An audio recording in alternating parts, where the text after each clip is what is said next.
Huruf vokal dina basa Sunda.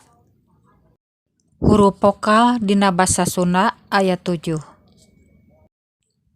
Anu kahiji A.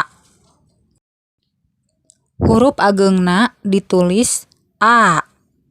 Cara ngucapkeunana baham hidep kedah rada calangap atanapi rada muka dugi ka aya sora A. Salajengna I.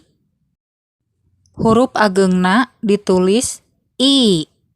Cara ngucapkeunana baham hidep kedah rada nyengir dugi ka kaluar sora I.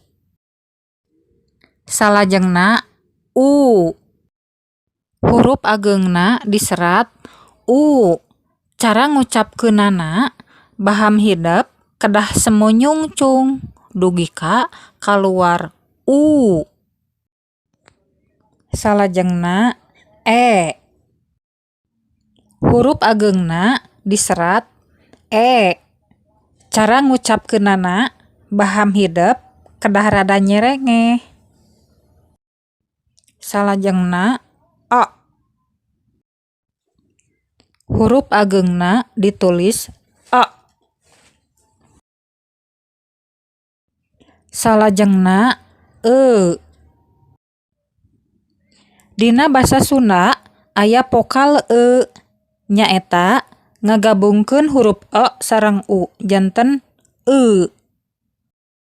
Huruf ageungna diserat E.